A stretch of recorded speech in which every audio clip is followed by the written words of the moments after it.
Hola amigos, estamos nuevamente en el curso La Biblia Habla y como ustedes ya saben, en este curso estamos aprendiendo muchísimo acerca de la palabra del Señor. Es que nos encanta saber qué es lo que dice la Biblia acerca de muchísimos temas importantes. Por acá les muestro el curso que hemos estado utilizando. Por supuesto, este curso usted lo puede descargar completamente gratis en la página web de Unión Radio. La encuentra en unionradiogT.org. Allí ustedes en una esquinita superior, ustedes pueden encontrar la opción de cursos, ver cursos. Ustedes ingresan allí, creando un usuario, pueden descargar todos los cursos que ustedes encuentren. Pero por supuesto, el curso que le invitamos a descargar es el que estamos estudiando en este momento, La Biblia Habla. Como siempre, su amiga Flor Acevedo, muy feliz de poder estar con ustedes. Y también saludamos por acá a nuestro amigo el pastor Leo. ¿Qué tal está, pastor? ¿Cómo estás, mi querida Flor? ¿Todo bien? Bien. En el jardín de Dios hay una bella flor que debe estar brillando para Jesús y en Cristo. Y cuando se brilla para Jesús y en Cristo, brillamos para el universo, no para el mundo. Imagínate tú. Qué hermoso. Qué lindo, ¿no? Algo maravilloso. Contento de que me veas, contento de escucharte, contento de compartir con todos nuestros amigos oyentes, contento de saludarnos por allí y de estrecharnos la mano y de decir, estamos vivos, gracias a Dios. Sí, gracias al Señor. El Señor ha sido bueno. Y sabe, el tema que vamos a tratar hoy es acerca de la dulce seguridad del perdón. Ya en el capítulo anterior estudiamos y vimos lo hermoso que el Señor ha sido con nosotros al hacer un plan de salvación específicamente para cada uno de nosotros. Pero ahora vamos a hablar acerca de esa seguridad. ¿Qué se siente saber que estamos siendo salvos o que somos salvos? Así que hablemos un poquito acerca de esto, que el Señor Jesús con su vida sin pecado, con su muerte inocente y con su gloriosa resurrección, Él mismo es el que nos da la seguridad de la salvación. Y Él estando en el cielo ahora, intercediendo ante el Padre, delante de Él, pues por supuesto, también nos da esa seguridad. ¿Cómo podemos vivir esa seguridad? Y hablando acerca de esto, es que teníamos una desesperada condición, honestamente, siendo pecadores. Por ejemplo, Romanos 3:23 nos dice, por cuanto todos pecaron, están todos destituidos de la gloria de Dios. Esa era nuestra desesperada condición, estar totalmente destituidos de la gloria de Dios. ¿Te has equivocado muchas veces tú? ¿Y te ha tocado pedir perdón? Sí. Y cuando tú dices, mire, perdóname, yo me equivoqué, ¿cómo te sientes? Sí, con pena.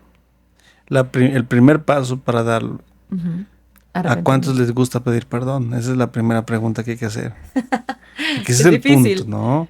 Es difícil pedir perdón. Eso cuesta, pero es que si yo tenía la razón, ¿no? Pues ¿cómo pueden decir que yo me equivoqué?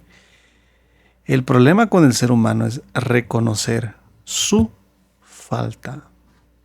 Mira, y eso es difícil. Porque Dios le pregunta a Adán, ¿dónde estás tú? ¿Qué hiciste? Señor, es que la mujer que tú... Mira, uno de los grandes problemas es que el ser humano no sabe es pedir perdón, pero sí echar culpas. Ah, sí, justificarnos. Eso Claro, es fácil. ¿ve? Eso es facilito. No. Por tu culpa estoy así. Mira, me he encontrado con matrimonios que empiezan, no, que ella es la culpable, que ella esto, que ella lo otro. Y le digo, hablemos de tus errores primero y después vemos si hablamos de los errores de ella. No, que yo hago esto, empezamos a hablar de los errores de la pareja, ¿no? Y el tipo se da cuenta que hemos echado media hora hablando de sus errores. Y yo le digo, bueno, entonces, ay, pastor, no, tú tienes que pedir perdón. Y cuando llega la tipa, sí, ¿qué le dijo? ¿Qué? Empieza la esposa, ¿qué le contó, pastor? ¿Qué le contó? Le contó que yo le hice esto, le contó, y empieza y le digo, no, mira, vamos a hablar primero de tus errores. Cuando hablemos de tus errores, entonces vemos si podemos hablar de los de él. Y lleva media hora echando su discurso ella de sus errores. Le digo, bueno, ¿tú reconoces que te equivocaste? Y me mira así, pastor, entonces, ese es el punto. Miren, una de las cosas, si no sabemos pedir perdón, sabemos echarle la culpa a las personas. Y ese es el problema. Sea esposos, hijos. Y eso fue lo que pasó con Caín. Ujú. Caín le echó la culpa a su papá, que por eso él había pecado y por eso él llevó los frutos. No, hay cosas, hermanos, que escuchan esta radio, que nosotros somos responsables, Flor. Somos responsables de nuestros errores. Dice, por cuanto todos pecaron, están destituidos de la gloria. ¿Qué implicaba tener la gloria de Dios? El Salmo 104:1 dice que de la gloria de Dios estábamos vestidos, que la gloria de Dios es la vestidura de Dios. Por eso Dios le dijo, ¿quién te enseñó que estabas desnudo? 2. Perdimos el objetivo por el cual fuimos creados. 43, el libro de Isaías 43, 5 y 6 dice que para gloria mía hemos sido creados. Mi querida Flor, cuando uno estudia la arqueología en Guatemala, me imagino que tú has ido a Tikal más de alguna vez. Sí, sí. Y te has dado cuenta de esos grandes monumentos, de esos grandes templos. Cuando uno estudia la arqueología se da cuenta de dos cosas importantes. La primera es que todo lo que la persona viste es en favor de su Dios, que todo lo que esa persona come es para su Dios y que todo lo que esa persona hace es para su Dios. Entonces, ese es el primer punto. Reconocer y tener la dulce seguridad del perdón es saber que yo vivo para Dios, que soy de Dios y que soy para Dios y que debo de vivir en Cristo Jesús.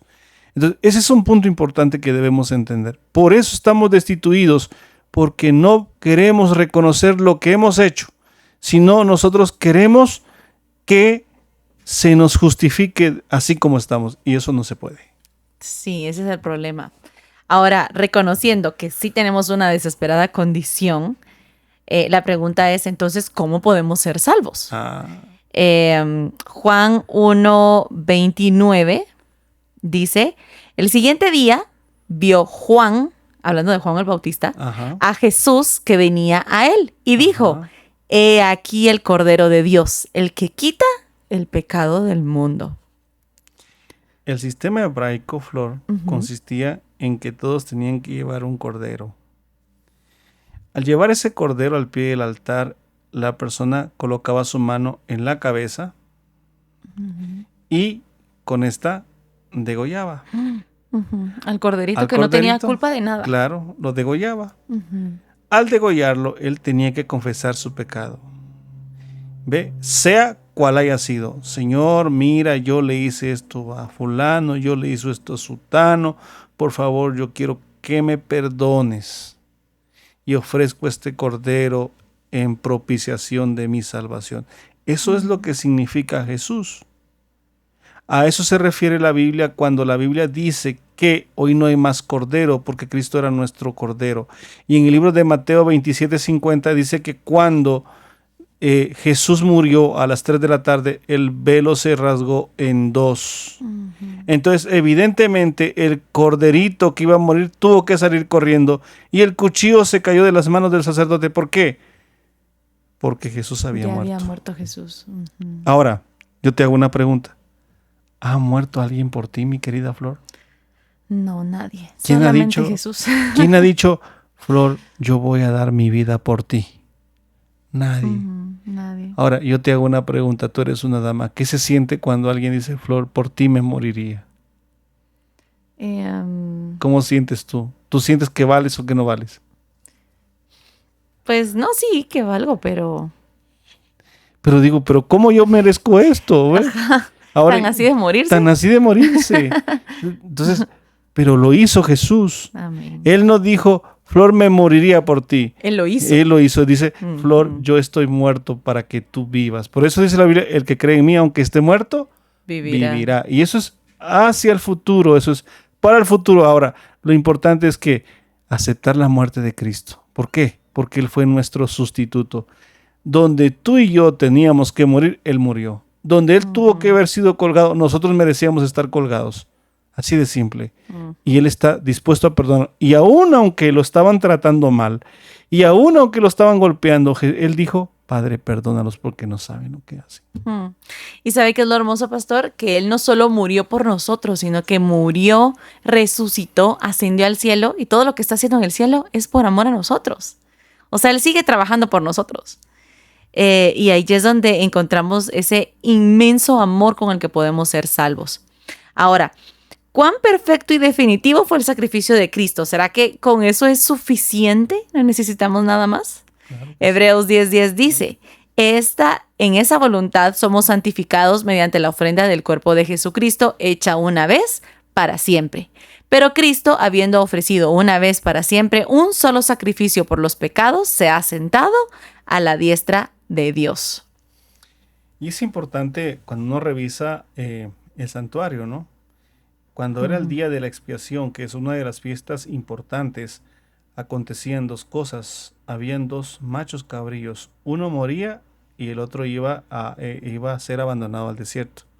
El que moría simbolizaba a Cristo Jesús, porque él moría para expiar los pecados del pueblo. El que iba y era soltado en el desierto simbolizaba a Azazel, que es otro nombre que se le da a Satanás. ¿Por qué simbolizaba a Azazel? ¿Por qué? Porque al final de todo, él quedaba en el desierto, iba a ser pronto atado y quedará solo. ¿Por qué? Porque Satanás tiene la peculiaridad que él vive para engañar. Y el macho cabrío que simbolizaba a Cristo Jesús simbolizaba que él venía para salvar. Y así lo fue, así lo hizo, vino para salvar. Y ahora él quiere que tú aceptes su salvación. Flor, ¿te gustan los regalos? Claro, me encantan. Me encantan. ¿Qué regalo quisieras? Un carro. Un carro. Un Toyota, un BM, ¿qué quisieras? Un Jimny. Un bueno, Jimny. no. Una Jeep. Una Jeep para escalar montañas y todo eso. Ok. Flor tiene su Jeep, por ahí se lo compraron. Ahora la pregunta es, ¿a quién le costó el regalo? ¿A quién se lo compró? ¿Sí o no? ¿Quién me lo regaló? ¿Quién te lo regaló? ¿Cuánto te costó a ti? 0. Las gracias. 0 las gracias. Pero ni las gracias, porque qué bonito es decir cuando a uno le dan un regalo, ¡ay, gracias! ¿O no es lindo eso? Claro. Y qué lindo escuchar un placer, porque cuando a uno le dicen de nada, como que se escucha mero rudo, ¿va? Pero que le digan a uno un placer, eso es, Jesús te está diciendo a ti, oye, un placer haberte salvado, tú eres mi hermano. Ve, mi padre te adoptó, tú eres hijo del Señor, yo te amo y mi padre también te ama. Qué lindo, ¿no? Qué hermoso. ¿O no es maravilloso eso? Maravilloso. Y es que, pastor, o sea, que sí necesitamos nosotros como que dar un primer paso para poder aceptar el perdón. Vea lo que dice el Salmo 51:3. Porque yo reconozco mis rebeliones, dice el salmista, y mi pecado está siempre delante de mí. Mira, aquí, Flor, es un asunto de reconocer que tú y yo somos pecadores. ¿Tú quieres ser liberado del alcoholismo? Reconoce que tú eres alcohólico. Eso es, ahí vamos a comenzar primero. Primer paso, reconocer. Segundo, pedir la dirección a Dios para abandonar tu falta, para no volver a caer una y otra vez. Y tercer paso, arrepentimiento desde la raíz de pecado. Y ese es un punto importante. ¿Qué quiere decir arrepentimiento en la Biblia? Un cambio de mentalidad. Nosotros en las escuelas, Flor, nos enseñan a pensar como los griegos. ¿Te acuerdas cuando estábamos en la secundaria y nos ponían a ver el álgebra de Baldor? ¿Te acuerdas? Y te decían, hey, A más B más C al cuadrado, y decías, X tal que X, y ay Dios, y decís, ¿cómo hago esto?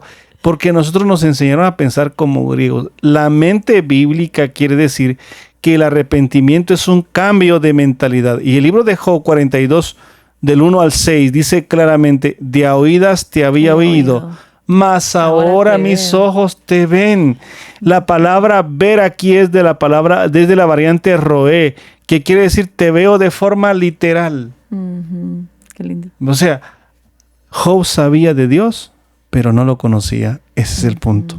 Y hoy día el fracaso del mundo cristiano es el siguiente. Todo mundo sabe de Dios, pero no lo conoce. Y la gente está cansada que nosotros les hablemos de Dios. La gente quiere ver que Dios viva en tu vida y en mi vida. Pero ¿cómo Dios puede vivir?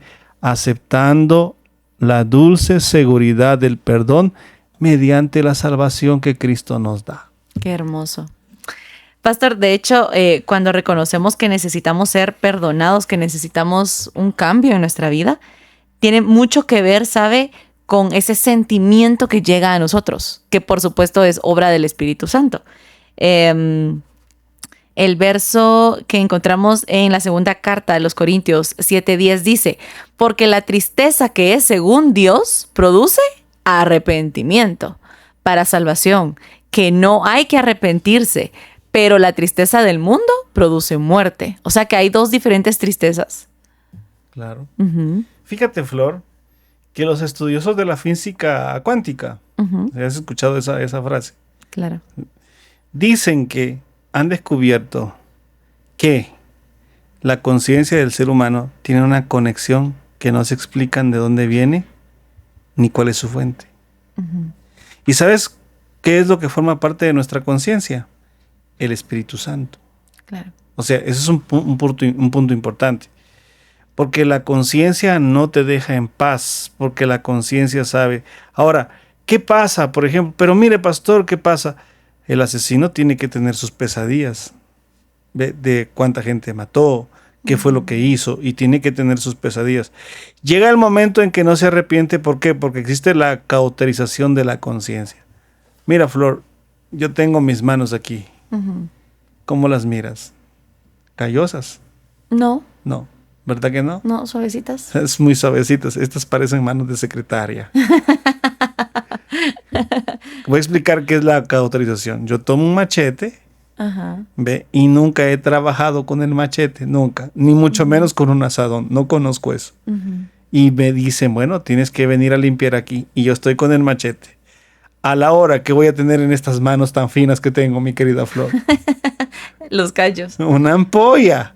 Y la ampolla duele. La ampolla arde. Y como arde la ampolla, ¿y qué duro es que arda una ampolla? Triste y lamentablemente después se convierte en callo. ¿Y cuando se convierte en callo duele? No. No, ya no. Ya no duele. Ese es el punto. Cuando nosotros dejamos que nuestra conciencia se cauterice, eso pasa. Entonces el Espíritu Santo sigue trabajando en nosotros, pero ahora entonces viene Dios y nos tiene que, dice, la única forma en que Flor y Leonardo se van a componer para producir en ellos arrepentimiento y que reconozcan que me necesitan y que necesitan de mi perdón, voy a permitir por aquí una enfermedad, voy a permitir que por favor les quiten una pierna o pierdan sus 2 ojos, para que se acuerden de mí. A Dios no le gusta eso, pero es el mecanismo que el ser humano prefiere, que le metan juego. Hay un pastor que estuvo orando por su mamá 15 años y 7 meses. Imagínate tú. Y dice que Dios le dijo un día, oye, hijo mío, tu mamá no es fácil, tu mamá es dura de corazón, hay que ponerle juego. Y dice que el pastor le dijo, pues yo quiero que se salve, métele juego. Uh-huh. Y ese es el asunto, Flor. A veces nosotros damos ahí, tenemos que dar al traste con eso. Pero Dios nos da la oportunidad de acceder a esa dulce seguridad del perdón. Es ahora, ¿no? Es ahora. Y sabe, Hechos 10:43 nos dice, de este dan testimonio todos los profetas, de todos los que en él creyeron recibirán perdón de pecados por su nombre. Entonces, ¿qué debemos hacer? Si ya tenemos ese arrepentimiento que usted dice, esa tristeza, ya llegó esa situación a mi vida, ese problema por el que estoy pasando, pero que ya me hizo reconocer al Señor. ¿Has escuchado una frase que dice, el justo por la fe vivirá? Uh-huh. Y parece una frase tan difícil que se le conoce como la justificación por la fe. ¿Qué significa ser justificados? Ser justificados significa ser perdonados. ¿Me explico? Aparecer como justos, claro, a pesar de no haber sido justos. Claro, pero ¿cómo yo soy justificado? Cuando yo decido aceptar a Jesús como mi Salvador. Cuando yo digo, Señor, yo te acepto como mi único y suficiente Salvador. Uh-huh. Entonces, ¿qué hace Dios? ¿Qué hace el Señor Jesús? Toma mis pecados y Él dice, bueno, ahora tú eres mío, yo tomo tus pecados, yo me los eché encima, yo te doy el perdón. Ahora le dice a Satanás, mira, estos pecados que pertenecen a Flor, a partir de ahora son tuyos. Uh-huh. Y el diablo dice, ¿pero cómo? ¿Cómo yo voy a morir por los pecados de Flor? Sí, te vas a morir por ellos, porque yo ya la justifiqué, ella es mía. Yo ya la limpié con mi sangre, ella me pertenece. Qué lindo, ¿no? Y el diablo dice, no. Y empieza el diablo a ponerte, no, Flor, mira, tú no vas a hacer esto bien, tú siempre vas a estar haciendo esto. Y oye, mira, oye, Leonardo, si te tomas una cerveza, mañana te vas a tomar 4. Y después te vas a tomar 5. Y después te vas a volver un borracho de primera. No, tú no puedes. ¿Por qué? Porque a Satanás le interesa que esa justificación, que ese perdón que Cristo me da, no la reciba yo. ¿Por qué? Porque Él no quiere quemarse solo. Él quiere quemarse contigo ahí en un lago de fuego que está siendo preparado para Él. Por eso tú y yo ahora tenemos que aceptar ese perdón que Dios nos da. Y ese perdón es tan lindo y tan maravilloso y tú no lo puedes rechazar. Qué hermoso. De hecho, el Salmo 32:5 dice, mi pecado te declararé. Así que hablando acerca de esto, ¿qué maravilla ocurre cuando confesamos nuestros pecados? De hecho, la segunda carta a los Corintios en su capítulo 5:17 dice, de modo que si alguno está en Cristo, nueva criatura es. Las cosas viejas pasaron. He aquí, todas son hechas nuevas. Como el pecado es una disposición mental, tenemos que ilustrarlo de la siguiente manera. Uh-huh. En cierta ocasión había una persona que no podía caminar. Se le hicieron exámenes de todo tipo y se halló que el problema estaba en la mente. Cuando fuimos a visitarle, nos encontramos que le tuvimos que hablar del perdón. Y ella confiesa y dice, pastor, durante 20 años yo he callado. Le he sido infiel a mi esposo con el chofer del carro. ¿Usted cree que Dios me pueda perdonar? ¿Usted cree que mi esposo me pueda perdonar porque su hijo más pequeño no es hijo de él? Y yo le dije, bueno, eso no sabría decirse si tú no le pides perdón a él, pero si tú no le confiesas el pecado a Dios primero. Confesó su pecado y el esposo dijo, bueno, no es padre el que engendra, sino el que cría. Y decidió perdonarle. Y aquella persona que yacía en silla de ruedas, hoy, para honra y gloria de Dios, camina. Wow. ¿Me entiendes? Entonces, hay muchas cosas que pasan en nuestra mente. El 90% de las enfermedades muchas veces son mentales. Mira, el estrés causa un metabolismo lento. Al causar un metabolismo lento, el estrés también puede ser una causa primordial del cáncer. Así de simple. Hoy necesitamos comprender que nuestra mentalidad debe ser renovada y el perdón es la mejor receta. Qué hermoso. Así que el Señor puede crear esto y mucho más. Ahora, ¿el perdón es completo y definitivo? Veamos lo que dice la primera carta de Juan en el capítulo 1, verso 7. Pero si andamos en la luz como Él está en la luz, tenemos comunión unos con los otros y la sangre de Jesucristo, su Hijo, nos limpia de todo pecado. ¿Cómo funciona el perdón, pastor? Los seres humanos dicen, yo perdono, pero no olvido. Y la Biblia dice, si tus pecados fuesen como ¿qué? Como el carmesí, vendrán a ser como blanca lana. El carmesí, el otro día explicábamos que es una piedrecita, pero también es un gusano, es la púrpura. Y eso solo lo usaban los reyes. Y los que vivían haciendo eso, pues tenían mucho dinero. Ahora, el asunto es que nosotros a veces le damos mucho valor a lo material, le damos mucho valor a la apariencia y decimos, pero ¿qué dirá la gente? Usted no puede vivir del qué dirá. Su hoy es lo único que usted lo va a hacer vivir y le va a dar salvación. Entonces, el perdón es definitivo, no es un perdón que es por ratos, no. Cuando Pedro le preguntó a Jesús, ¿cuántas veces debemos de perdonar? Y Jesús le dijo, 70 veces 7.